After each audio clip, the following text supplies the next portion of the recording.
Welcome back to Marathon Sunday. Now, before the runners file into their starting corrals, here they are. They make their way to the Athletes Village right below the Verrazano Bridge. And what a sight it is, as 55,000 runners will make that trek from here to Central Park in just a few hours. Well, a lot of people say all you need to do to run is just lacing up a pair of sneakers. It's a lot more than that. Yes, it certainly is. Ever-evolving world, a little technology can certainly go a long way. Our Michelle Charlesworth spoke with the North American president of the TCS to find out how the company is growing with the times and bringing all that state-of-the-art technology to the marathon.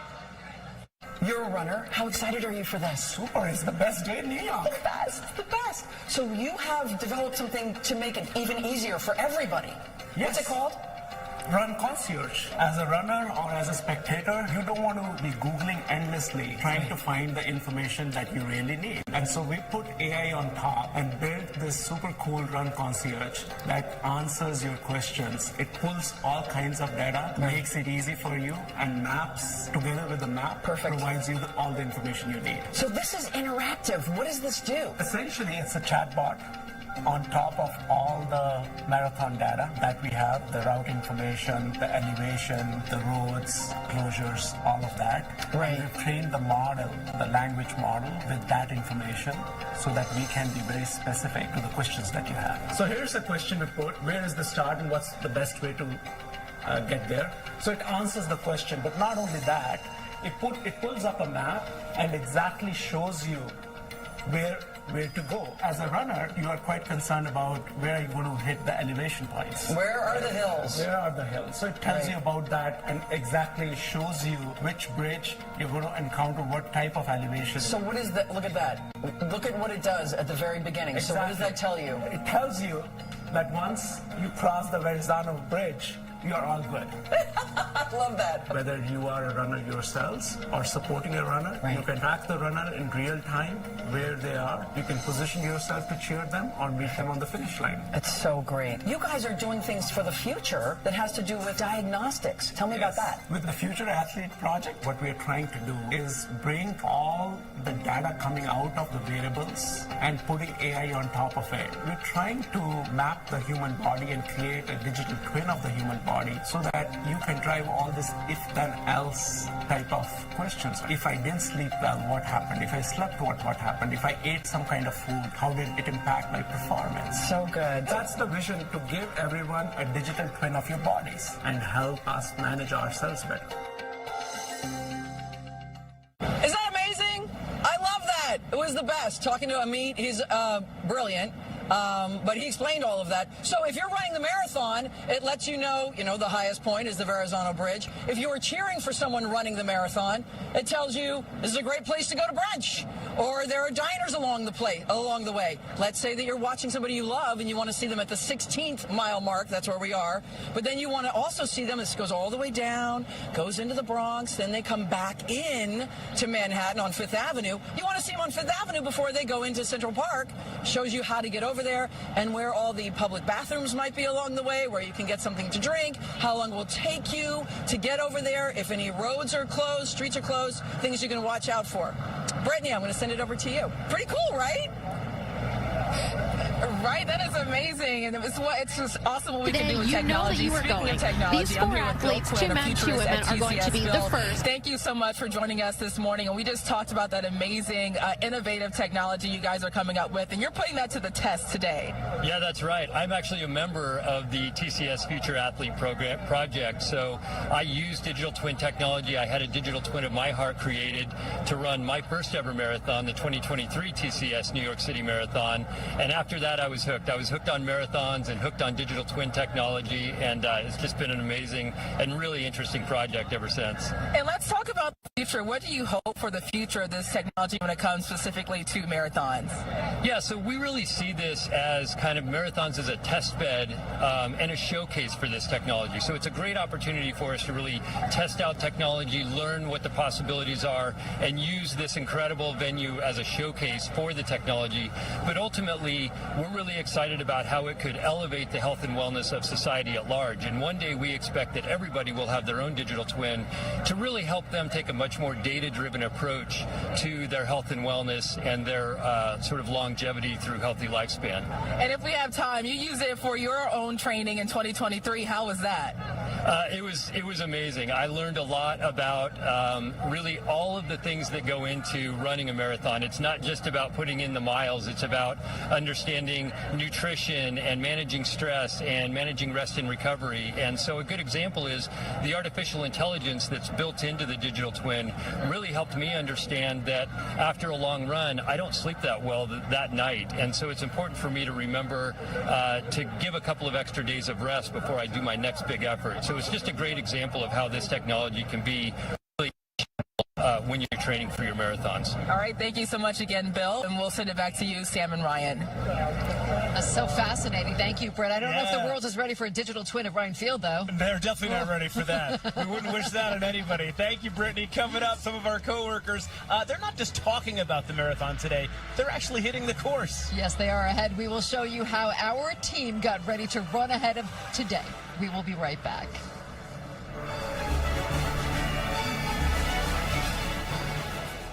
The TCS New York.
Ryan Field, Sam Ryan back here with you. You know, we are here every Marathon Sunday, but I'm starting to get the feeling some of our coworkers are trying to one-up us this year because they're actually running along the course as part of the Good Morning America 50th Anniversary Relay Team. That is right. Liz Cho, Nina Pineda, Danny Beckstrom, Shantae Lands. You're going to see them along the course. And, oh, talk about one-uppers. Mike Marza, he just said, I'm going to run the whole thing, the entire 26.2. We got a chance to hear from them as they trained.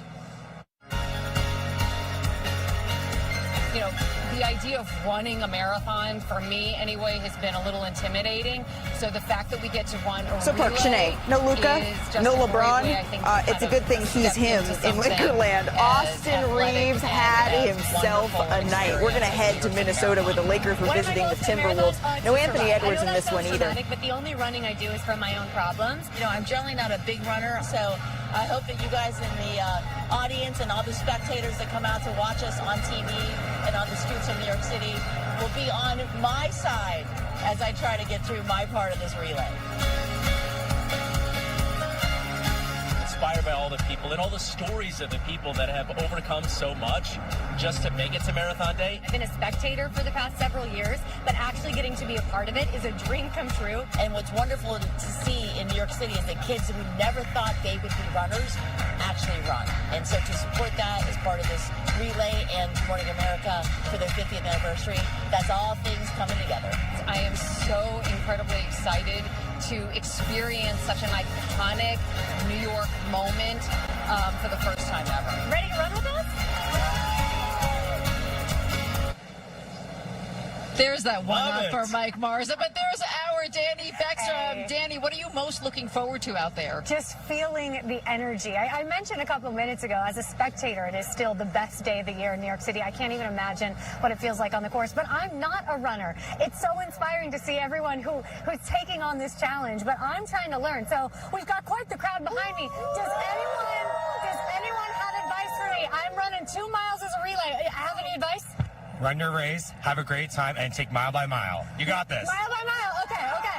One thing that is going to help me today, the weather. Could it be better? 16 lumaka i za prvi put iživljavam. Out there because it really is just absolutely picture perfect. We're looking live at the finish line. That's where we're trying to get this afternoon with 43 degrees in the park right now. But here on Staten Island, where the 55,000 are lining up to start, it's closer to 40. We're at 39 degrees right now for New Dorp. As we zoom out, some spots well north and west are sub-freezing this morning, but the wind has calmed down. Conditions are clear, and there is nothing that will slow us down today. Looking at the planner, temperatures make their way to the mid-50s by midday. We're looking at highs in the upper 50s, close to 60 degrees today, sunny skies, light winds. Sam and Ryan, I am so relieved to report that the weather isn't going to be an obstacle for the 55,000 strong, and I think the crowd behind me is appreciating it as well. Am I right? Okay. For now, I'll send it back to you guys. And Danny, you said you're not a runner. You are a runner, whether it's 1 or 26.2, you are a runner. We reeled her in. She's in the running community now. Yes. Welcome. Thank you. Happy to be here. I just hope I survive. I did carb load last night. I carb load for my 2 miles, and I think it's going to help me out. She already sounds like a runner. She does, see? Make it 2.62, okay? There Just you go. The decimal point. We'll see Danny and Liz and Mike and the rest of our GMA Relay 50 team later on this afternoon. We are getting ready for the wheelchair athletes to line up. We're about 20 minutes away or so from the start of Marathon Sunday. You're watching all of the festivities and continuing coverage right here on Channel 7.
Welcome back to Marathon Sunday here on Channel 7. A look at the starting village here in Staten Island. You know they are pacing the runners, 55,000 of them. They have their race all mapped out in their head right now. Final thoughts, final preparation, some hydration before they toe the start line this morning at the base of the Verrazano Bridge. Welcome back. Now to the man on a mission when he takes part in this year's TCS New York City Marathon. Despite being paralyzed and confined to a wheelchair since 1992, George Gallego is fighting with every mile of this marathon to make sure other people like him have a place where they can grow stronger as well.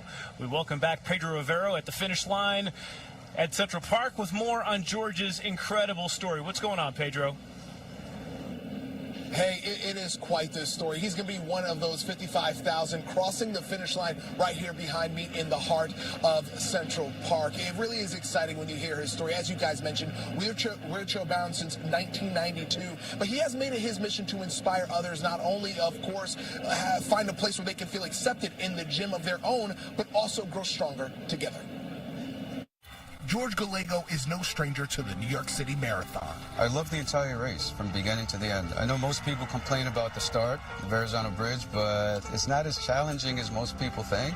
It's the start of the race. You should have the most amount of energy stored in your body at the start, but the entire course is my favorite. And going through every single borough, and it seems like every borough has its own unique way of cheering. But this year, he will travel through all 5 boroughs with a very specific cause in mind. His organization called the Access Project. I founded the Access Project primarily as a way to be able to bring the disability community together, as well as seniors, and to be able to share my experiences as an athlete. And it's New York City's only completely accessible gym. But the Access Project is about to be without a home. The gym's landlord sold the building, ending its lease 5 years early. Our goal this year is to raise $250,000 so we can transition to a temporary space. But the ultimate goal is to raise up to $6 million so that we can finally have our own space and never be told that we have to leave our space again. For George and his community, the Access Project is much more than just a gym. It's a place where people with disabilities and senior citizens can feel empowered to be themselves and get stronger. I don't look for new members. Folks who have this desire to change their lives, they find us. What's great about having a community is that you learn from each other's experiences. You learn from each other's mistakes. The great thing about community is that we all help each other. We all push each other along. And for George, it'll be that community that'll be pushing and cheering him on for much more than the 26.2 miles of the New York City Marathon. There's nothing better than to be able to see someone that you've mentored achieve their goal. I cross the finish line every single day at that space. And we're going to see George achieve one of his goals today, crossing the finish line here behind me. And I do want to give you guys an update. The Access Project has been able to find a temporary home, so they are moving into a new facility. But as George mentioned in that piece, still looking for that forever home, raising more money. So they're going to be getting awareness out there today as that team runs here today. And guys, it's a lot of excitement as those final touches are being put here at the finish line at Central Park. Back to you. Thank you so much, Pedro. So many goals today, so many runners. And look at Ed. Ed! Behind me. Today is his 35th marathon. Go get him, Ed. Okay, young man? Young there man, he is. exactly. Good job by Ed, putting her teachings into practice. We're going to talk about that when we come back. Meet the doctor at Special Hospital for Special Surgery who decided to run her first ever marathon today alongside one of her patients. That one of the many thousands of inspiring stories here on this Marathon Sunday, and could we have asked for a better day or what? The Verrazano Bridge sparkling here as we're about 15 minutes away from the start of the TCS New York City Marathon. We're so happy you're with us right here on Channel 7.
I started running as like an outlet for my anxiety, and pretty soon I just loved the way running made me feel. It just felt so amazing to be able to be in control of everything again. I want people to know that you're not weak at all. Like, at all. You are so strong, and that's not something that should ever come across when you're fighting something as big as cancer. And we just heard from Hardy Babzar, and today is extra special for Hardy because Hardy is running her first marathon today to celebrate being in remission for 5 years. Hardy was diagnosed with stage 2 Hodgkin's lymphoma when she was a sophomore at Rutgers, and she's making it her mission to help others during their toughest battles, turning her pain into purpose. Sam, Ryan. And she has done just that. So many inspiring stories today, Brittany. Thank you. And we've got some other first-time runners we want to highlight here as well today, Sam. Absolutely. Danny Beckstrom, you spoke with a doctor who trains people for running daily, but now she's taking on the course herself, right? Yeah, Sam, one of my favorite things that you say is 55,000 runners, 55,000 inspiring stories. And I have 2 of them here. Now, imagine being a first-time marathoner, wanting to run the New York City Marathon, so going to HSS and teaming up with people to help you do that, just to be partnered with a doctor who is also running the New York City Marathon for the first time just a year after having her second child. That's the story of the 2 runners that are lining up for this race this morning. I was an athlete in college, and I actually tore my ACL in college, and they got me back up and playing. But after leaving, you kind of remove yourself from that like really hands-on physical therapy every single day. My knees started hurting me, and I came to HSS, and they gave me a lot of resources that I used hopefully to the full potential to get me back running. Carly has always been active, but her past knee injury meant she knew that if she wanted to run the TCS New York City Marathon safely, she would need some help. Enter Dr. Ashley Austin at HSS. It's all going to feel great. It's all going to feel great. That's right. Both doctor and patient are running their first ever marathon today. For Dr. Austin, a primary care sports medicine physician, running the marathon was a way to focus on herself after having her second child. Postpartum, I had something called diastasis recti, which prevented me from playing, some of the sports that I usually play. I'm a basketball player. I like playing tennis. I like playing a lot of ball sports. And without having the abdominal control I need for those sports, I knew that I wanted to be able to do something competitive. And running was, something that I can do. I can do with what I have and be able to work through that and really get the full experience that I, tell my patients to go do and that I set up for my patients. I get to live all of that. But it has also been a way for her to connect with her patients like never before. Let's really feel it. Let's really feel it. My dietitians and my performance and my run coaches and all these people I work with every day and all these patients I take care of, right, who are doing something similar. And I've never been able to be in that journey with them. And this time I'm able to. Both doctor and patient putting the tools from HSS to work to get to the finish line safely. It's just going to be great to see everyone and just have that full completion of effort. The whole race throughout over the bridges in Brooklyn, I heard it's just going to be amazing. Dr. Austin and Carly proving that running can be a team sport, and it should be. We all need the support. We all need the applause and cheers on a day like today. And I'm rooting for both of them for sure. Sam and Ryan, back to you. And now Danny is saying we because she's one of the runners out there today. Yes. Welcome. I'm so excited. I'm ready for that endorphin high, and I'm ready to warm up a little bit. It's cold this morning. Well, we can't wait to see you out there, Danny, and you and the rest of the 55,000 runners getting set to take the course today. We are almost ready for all of the action here to get underway on a beautiful Sunday. That's right. Newscopter 7 bringing us a live view overhead as the pro wheelers are getting ready at the starting line. And I'm going to share part of my conversation with the reigning female champ when we come back.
rhythm, every business its pace.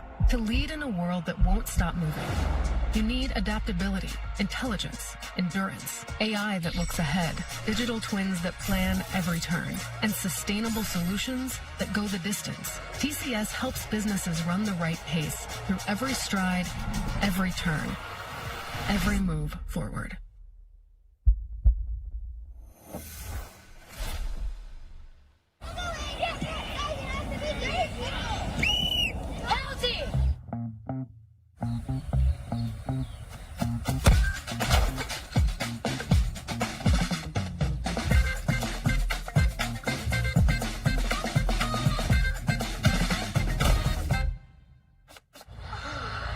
I got you, boss.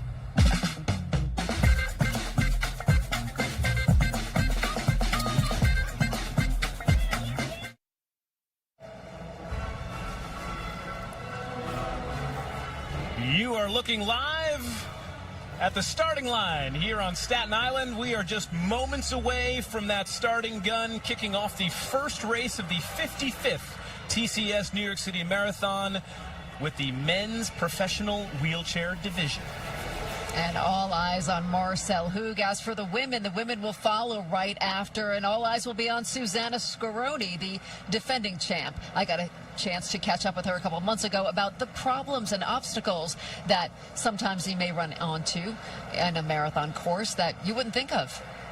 I think slippery roads, cold and wet, turns at the bottom of hills, S-turns, so when you're not sure, you can't always see what's around all the turns. Those are pretty hazardous.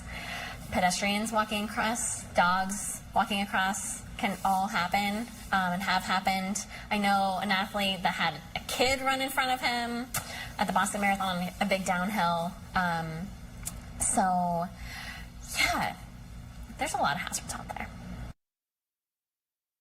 And Susanna did point out some of the spectators running on the course, and that's one of the reasons why Daniel Romanchuk, the defending champ on the men's side, is not here today. Spectator on the course at the Sydney Marathon. He tried to avoid the spectator, so he crashed and dislocated and fractured his shoulder. And we will miss Daniel Romanchuk today. Safety first, always an important reminder. And it's always important to check in on this wonderful weather we're having here today. Danny Beckstrom rejoins us now with one last look at today's forecast for the runners. Hi, Danny. Hey, Sam, you're right. I really don't think it could be better. I know it feels crisp. We're on the cold side of comfortable on Staten Island this morning, but the temperature range is right in the optimal one that we want to see. Let's look at the race planner here. Temperatures starting in the 30s and 40s. By the time we get across the Verrazano into Brooklyn, temps will be in the 40s. Our highs make their way to the mid-50s by midday with abundant sunshine, a high of 60 degrees today. Really comfortable for these runners this morning. Really nice for the spectators this afternoon. And it's perfect because tomorrow cloud cover streams in and rain chances are back in the forecast. So the timing of the sunny skies, the calmer wind, and the nice temperatures, it really could not be more perfect for Marathon Sunday. Rain chances tomorrow from the city south and east. A chance a little bit better. North and west, mainly dry, and then we clear that out. We're back to sunny skies for Election Day. How you guys feeling? We're ready to go. I think we're ready, Sam and Ryan. Good luck, everyone. We're cheering you on. We'll send it back to you guys. And we are cheering on our runner, Danny Beckstrom, and our ABC 7 relay team. Yes. Up in the Bronx. The excitement is building. Here we go. Miles 20 to 22. All right. That's it for us. Thank you so much for joining us for this morning on Marathon Sunday, the best day of the year. The best day in New York City, and we have been so blessed to have so much good weather. I feel like the last several marathons, and it continues here today. A perfect sunny sky on this Sunday morning as the runners and wheel. Now, New York's #1 news. Channel 7 Eyewitness News. The New Jersey gubernatorial race gets a major Democratic boost from President Obama, who stumps for Mikey Sherrill ahead of Tuesday's election. Keeping New Yorkers in need fed. Mayor Adams announces new programs to help support SNAP recipients during the government shutdown. A wild ending to the World Series as the Dodgers cement their legacy, winning back-to-back world titles. And here on the East Coast, we are cheering for the thousands of marathon runners getting ready to take on that grueling 26.2-mile race through the 5 boroughs. And taking a live look outside, it's still pretty dark out there. We hope you remember to set your clocks back. Thanks for waking up with us on this Sunday, November 2nd. I'm Sandra Bookman in this morning for Michelle. All right, race day. I'm Tony Yates. Meteorologist Danny Beckstrom is live. Got her running shoes on and the wind at your back. I'm hoping you do at least, Danny. Look at you. You're ready. I am ready. I'm hoping for no wind because Tony and Sandra, it is cold enough here on Staten Island this morning. But man, we can already feel the energy. Sun's starting to rise. We're at the base of the Verrazano Bridge where 55,000 marathoners will run a lineup later this morning, and we are ready. So now I'm going to take you to the finish line. This is a live look near Central Park where those hopefully 55,000 runners will end up. 45 degrees right now, feeling quite cold. Let's look at the 5 boroughs. This is what we're prepping for this morning. Here on Staten Island, temperatures are actually in the 30s. For New Dorp, 35 degrees, 45 for Coney Island, 42 for Ozone Park, and in the Village right now, 45 degrees as well. For the rest of the tri-state, quite cold for points north and west. Check out Andover, sub-freezing this morning, 28 degrees for Poughkeepsie. But lucky us, the wind has really calmed, and that's a huge improvement over the past couple of days. And the sky is completely crystal clear. We're starting to see sunrise. Remember, we fell back overnight. We're now in standard time. The sunrise is just before 6:30 this morning, but we're starting to see the first hints of daylight. Here's your day planner. Whether or not you're running the marathon, you're cheering someone on, or you're just enjoying your Sunday.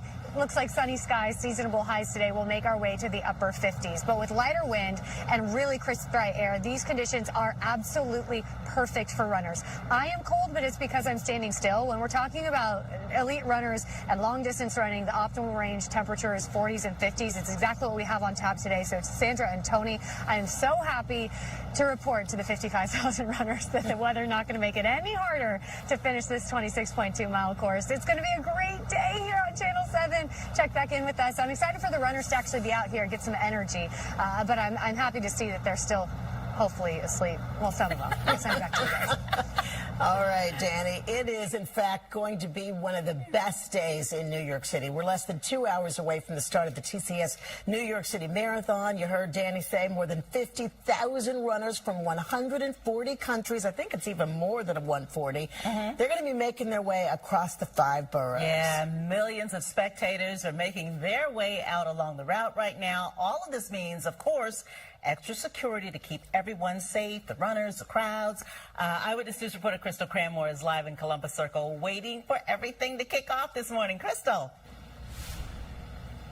Good morning, Tony and Sandra. 26.2 miles. It takes some people months, maybe even longer, to train for a day like this. As you can see behind me, the barricades are up, and some 55,000 runners will be out here to put all that hard work and discipline to the test for a day of fun and tradition. Now, the race starts in Staten Island and winds through Brooklyn and then into Long Island City before crossing the Queensboro Bridge to Manhattan. And from there, runners head up First Avenue into the Bronx, then cross back over the Harlem River for the final 5 miles of the race, which of course ends in Central Park. Now, the NYPD says its officers will be out in full force to ensure runners and the roughly 1 million spectators will be protected. That means deploying the mounted unit, the bomb squad, and having blocker cars positioned as barriers along the route. Today that showcases the very best of New York City, the energy, the determination, the unity, and as always, the women and men of the NYPD will be out there making sure that everyone can enjoy it safely. And there will be many street closures and bridge closures, according to the NYPD, starting at 6:30 this morning. So that's just in about 25 minutes from now. The best way to see the marathon for spectators is to take the local transportation, the subways. But of course, the race steps off at 8 o'clock this morning for lots of fun. That's the very latest here in Midtown Manhattan. Crystal Cranmore, Channel 7 Eyewitness News. All right, Crystal, thank you very much. Today is the last day of early voting in New York State, where the biggest race is for mayor of New York City. So far, more than 484,000 people in the 5 boroughs have voted. Brooklyn has had the highest turnout with nearly 190,000 ballots cast there. Yesterday, Reverend Al Sharpton hosted Democratic frontrunner Zohran Mamdani at the National Action Network, though he is not endorsing a candidate. Mamdani later appeared with Attorney General Letitia James, who has backed him. James led the charge to oust Andrew Cuomo after he was accused of sexual harassment when he was governor. We have more than 100,000 volunteers knocking on doors. We're hoping of breaking the New York State record of knocking 200,000 doors in a single day. He is not a Democrat. Yes, he won the Democratic primary, but he is self-described as a socialist, right? You can talk about the polls all you want. We know it's a get out the vote effort. There is no voting tomorrow. Be sure to join us today at 5 p.m. Eyewitness News anchor Bill Ritter will host a special evening edition of Up Close, highlighting his conversations with the mayoral candidates. And Monday at 5:30, we will have a complete voter's guide to the 2025 election with everything you need to know about the mayor's race and the governor's race in New Jersey. All right. In fact, let's jump over to that governor's race in New Jersey. Both candidates are on the campaign trail again today. It's the last day to vote early in the state. Republican candidate Jack Ciattarelli will be in Monmouth and Ocean counties. Democratic candidate Mikey Sherrill will be in Hudson, Camden, and Burlington counties. Yesterday, Sherrill joined former President Barack Obama in Newark, making her case to voters as Ciattarelli criticized the endorsement.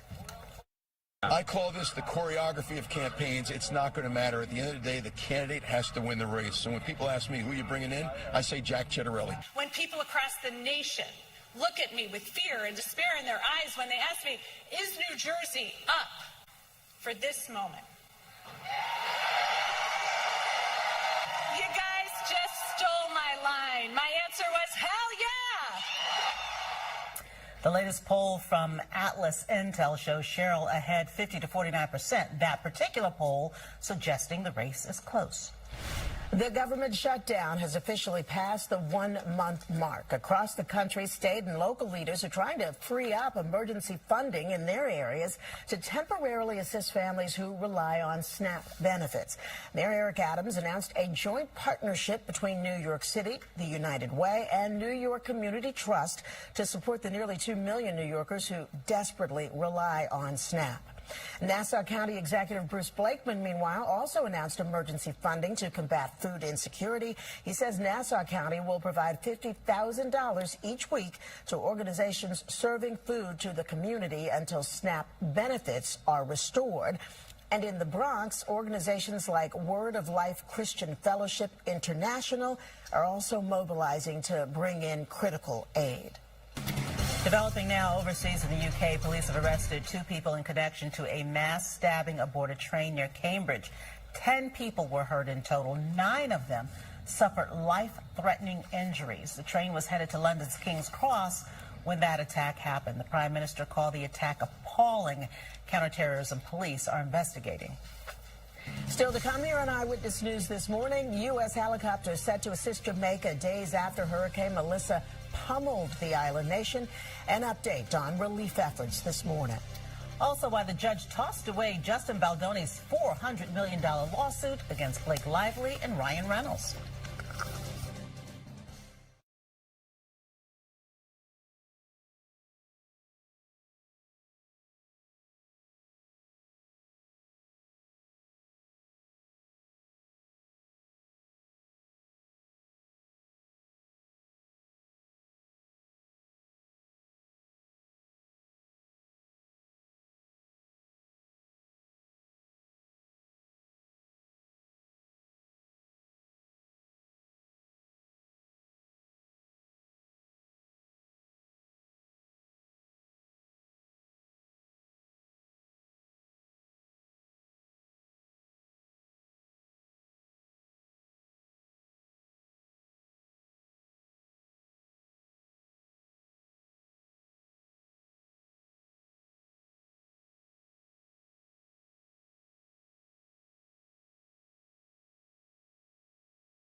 The death toll has risen again to 28 people following the devastation of Hurricane Melissa in Jamaica. Relief